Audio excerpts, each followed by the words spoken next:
I'm Olivia McGreevy with 88.3 The Sting here in Cleveland, Ohio. I am joined by Don't Believe in Ghosts. I am so excited to have you guys in studio today. You guys are in town to play a show at the Cleveland House of Blues on June 17th, accompanying Coin, Magnolia Park, Jack Harris, Sublets. Oh my gosh, I'm so excited for this show. I'm sure you guys are so excited. Can you tell our listeners what they can expect at this performance? I mean, we're so excited. Mm-hmm. We're playing a brand new song. Yeah, we wrote a song Really? 2-3 weeks ago, and we're like, yeah, let's do this one. So there's that, but we're so excited about that song, and the only thing about it is it's sort of festival style because there are so many bands, and it's like an industry kind of thing. So it's like a 20-minute set, but we have a great set, and we're playing some great stuff, and we just can't wait to get up there and like play for everybody. Amazing. And you also have a show the next day in New York at the Knitting Factory. Correct name? Okay. Just wanted to make sure I got that. So if you're from Cleveland, check them out here. If you're from New York, check them out there. Just a little quick introduction for our listeners, if you don't mind, maybe just going down the line, introducing yourself a little bit. Steve Nathan, I sing, play guitar. I'm Dan, and I play guitar. Ken, play drums. And I'm Alex, play bass and keyboards. Do you just want to tell a little bit more about how you guys met, how long you guys have been together? Yeah, so we actually, prior to this, I had been in another band. We toured for, years, and it was just, the creativity was missing, and the being on the road was just too much. Came back, did a lot of writing, and from there it was like, sort of like, wanted to write myself away from everything that was going on before. And started to come up with some new sounds, and from there it was super organic for Lex and I to get together and start to play together and build, and it slowly turned into a band. And Dan and he had been in another band that we played together with, so I had met him through that. And then Ken we met on JDate, so Craigslist. on a Jewish dating site.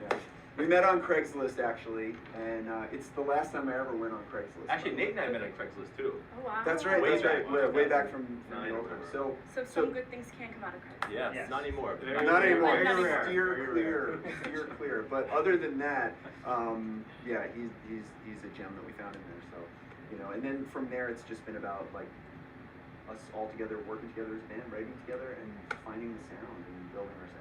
And I just wanted to ask, where did your inspiration for your name come from?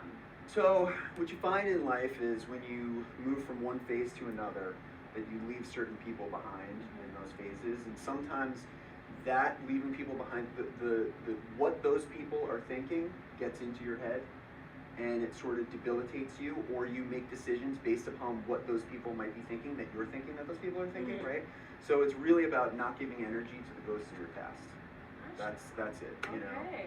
I have to ask, do you guys believe in ghosts, though? Like, always for the real. question. I know. I have to Well, for me, I want to, right? But there's no evidence either way, and I'm an evidence guy, so we'll see what happens when there's evidence, What about you guys?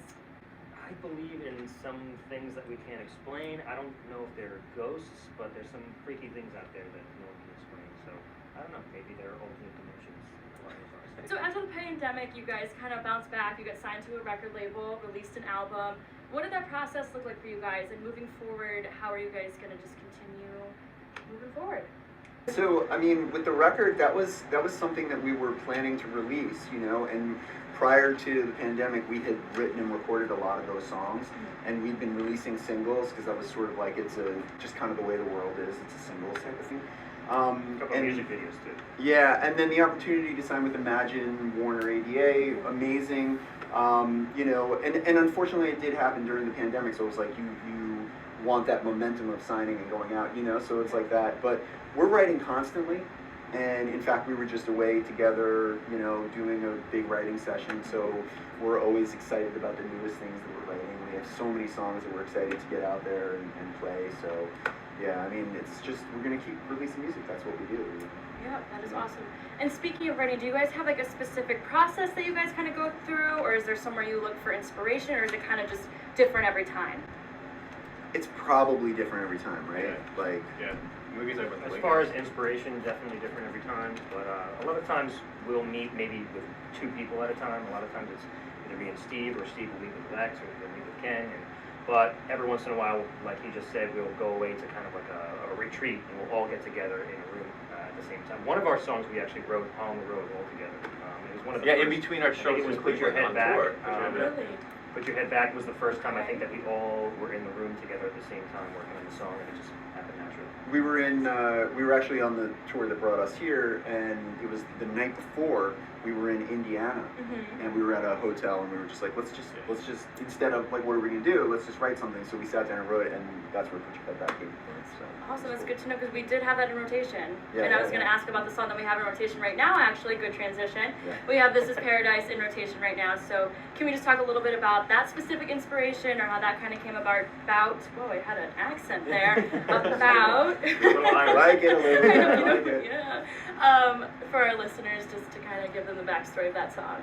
So I think like with that, it was we were in a phase last summer actually of writing a bunch of stuff. We just got we just did the Apple TV thing that we did where we were in the We Crashed with Jared Leto and Anne Hathaway, and we filmed that.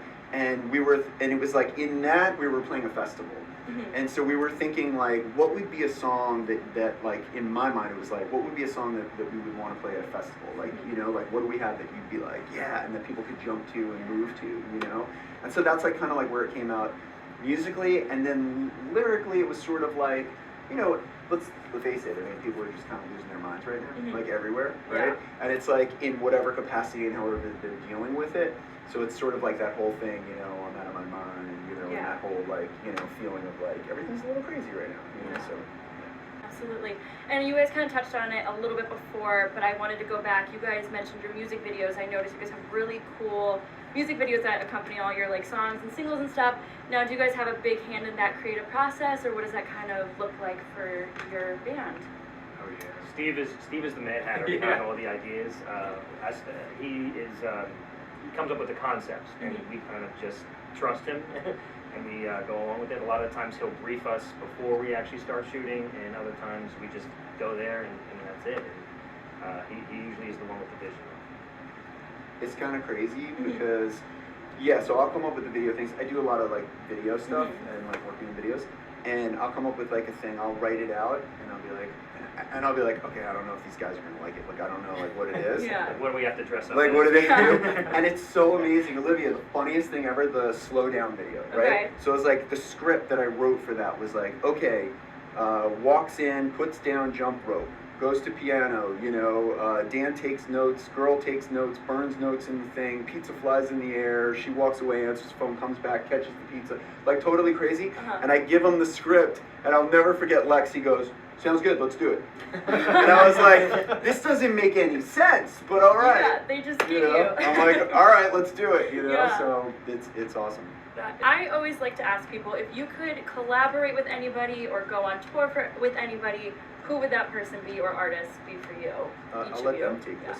You know, I guess I'd say something like Walk the Moon in 1975 or two bands. I think would work well with us. And they're coming back in 1975, finally. I saw that. Yeah, actually that's my same answer. I was gonna say Walk the Moon, or honestly, like I'm a huge Cold War Kids fan, so I'm really hyped about them. Yes. Walk the Moon's from Ohio too, right? Yeah, they are. Yeah, they're great. I feel like we have a lot in common a little bit with our Yeah. sounds and like our synthesizers and our Yes. guitars. Yeah, so like those are great bands, and for like maybe some producers and writers, we would love to work with some more like pop, maybe some major pop labels, like someone like Max Martin, Yeah. something like that. Oh, yeah. That'd be like would be He's great. amazing. That'd be nice. Yeah, Yeah, cause yeah. you know, cause we're kind of on that line of alt and pop and indie, so but any of those people would be great. Or is there anything else you would like to talk about, or is there anything that I might have missed that you would like to plug or anything? I think the main thing is that, you know, it's so cool what you guys are doing. Like, we're big fans of radio. You know, like we just are. I think it's so cool what you guys are doing, and I can't tell you how much we appreciate that you've been spinning our songs, and we've seen it, we've noticed it, and it's awesome, and like we've had people, you know, tell us that they've heard it, and it's just so cool, and we just appreciate it, and we appreciate it. Do you just want to tell our listeners where they can find out more about you guys, follow you on Instagram, make sure not to miss any recent releases or anything? Yeah, I mean, you can go to don'tbelieveinGhosts.com, which will like link to everything else, but then, you know, definitely follow us on YouTube, Don't Believe in Ghosts, and follow us on whatever you use as your social media. We're there. TikTok in and out, but like everything else, you know, we're pretty much there. So find us, and you know, Awesome. that's it. Yeah. And let us know you heard this. Yes. That'd be awesome. Yes. Hey, this is Nathan with Don't Believe in Ghosts, This is Dan. This is Ken, and this is Lex. and you're listening to 88.3 The Sting.